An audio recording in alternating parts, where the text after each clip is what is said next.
खिलाफ है। आर्टिकल 25 में है कि every citizen is permitted to manage and propagate and propagate his religion. हम सबको अपने मजहब को फैलाने और उस पर हमारी आजादी है।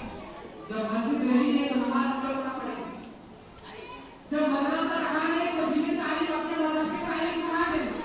आर्टिकल 26 में पढ़ेंगे तो उसमें है कि freedom to manage the religious area. मजहबी उमूर को खुद ब खुद आदमी आम लोग मुसलमान संभाल सकते हैं। इसने कहा कि भाई यार हिंदू संभालेगा और सरकार संभालेगी, तो उसके खिलाफ है कि तो इस तरह से ये कॉन्स्टिट्यूशन ऑफ इंडिया के खिलाफ है। और जो इस तरह का कानून वो आसानी से रद्द हो सकता है। माजी करीब में किसान का कानून रद्द हुआ।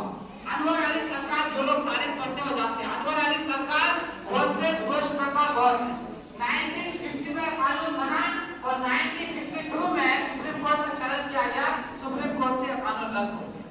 पता चला कि कानून रद्द हो सकता है। हमारी पहली मांग ये होगी कि इसको रद्द किया जाए, वरना जो कुछ हमसे होगा हम करेंगे। एहतजाज करना पड़ेगा या सर कटाना पड़े, हम सब चीजों के लिए इंशाअल्लाह तैयार हैं। सब तैयार है ना इंशाअल्लाह? हाथ उठा के बोलिए, बोलिए इंशाअल्लाह सब तैयार हैं। हर तरह की कुर्बानी देने के लिए तैयार हैं इंशाअल्लाह। इंशाअल्लाह जब वक्त की अल्लाह की जमीनों को बचाने वालों का नाम आएगा तो हरियाणा वालों का भी नाम उसमें शामिल किया जाएगा। तो हजरत ने आप सबों को डायरेक्टली आवाज दी। हजरत खत भेजते थे, पहुंच ही जाता लेकिन हम लोगों को डायरेक्ट भेजे आज अपने मंदूब को नुमाइंदा को। क्यों? हम लोग बिलमुशा में बातचीत करो, लोगों को समझाए। बहुत सारी जगहों में आम आदमी है बेचारे, कोई किसान है, कोई बिजनेसमैन है, समझ नहीं पाता है। अब आर्टिकल 26 पे 30 पे 40 पेज का आर्टिकल कानून कौन करेगा? करेगा तो समझेगा कैसे आम आदमी? ऐसी ताबीरात एक्सप्रेशन इस्तेमाल। तो हजरत ने कहा लोगों का ध्यान खोलिए, समझाइए, इसलिए भी आना हुआ।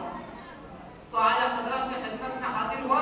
हजरत ने आप सबों को आवाज दे के जाइए, लोगों से कहिए कि छोटी कुर्बानी दें ताकि बड़ी कुर्बानी से बच पाए। वैसे भी देर हो गई हम लोग।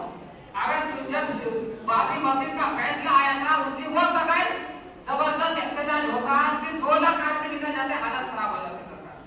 लेकिन उसमें हम लोगों से गलत क्या हुई? सब सीधे साधे मुसलमान उलमा वगैरह सब बुजुर्ग लोग बोले जो भी सुप्रीम कोर्ट का फैसला होगा मानेंगे। ये तारीख सही है। ये क्यों बोले? सोचे कि दलील हमारे हक में है।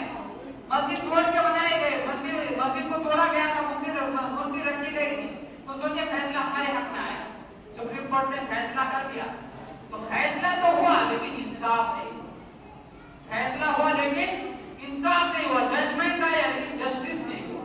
लिहाजा कहना यह चाहिए था कि फैसला उसी वक्त मानेंगे जब इंसाफ का वक्त फैसला हुआ। जिस दिन फैसला की बात चल रही थी, मुंगेर में 72 गाड़ियां, एयरफोर्स और जो है ये सब फौज वगैरह सब भीड़ भाड़, सोचे पता नहीं क्या हो जाए। ऐसे भी वो मसला सुलझता हुआ था। पहली बार जब हमला हुआ था पाकिस्तान में 300 मंदिर तोड़ दिए गए, यहाँ भी बहुत ज्यादा हुआ था। तभी सरकार डरी सभी हुई थी। इसलिए जगह गए तो सब बिजनेस में लगे। मास में मुसलमान उलमा बोल किए हैं, चलो सुप्रीम कोर्ट ने माना कि यहाँ मंदिर नहीं था, माना कि मस्जिद के सबूत है, माना कि मंदिर के निशानात नहीं है, माना कि मस्जिद की दलीलें ज्यादा मजबूत, माना कि मूर्तियां रखी गई थी वो जुर्म था। फैसला हुआ कि यहाँ मंदिर बनेगा। वाह क्या फैसला!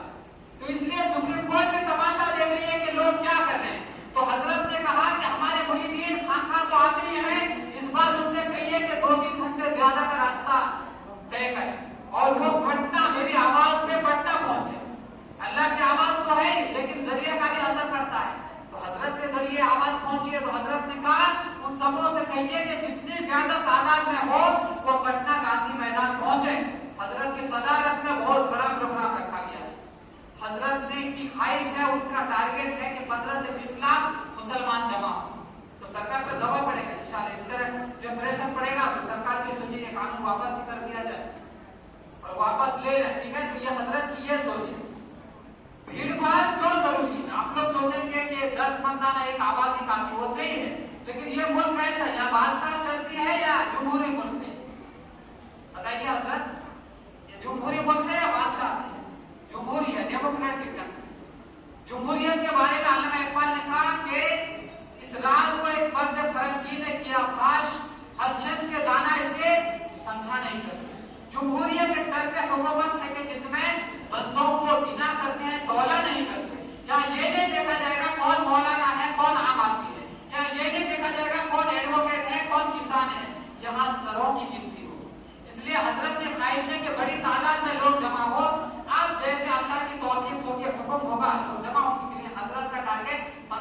20 लाख।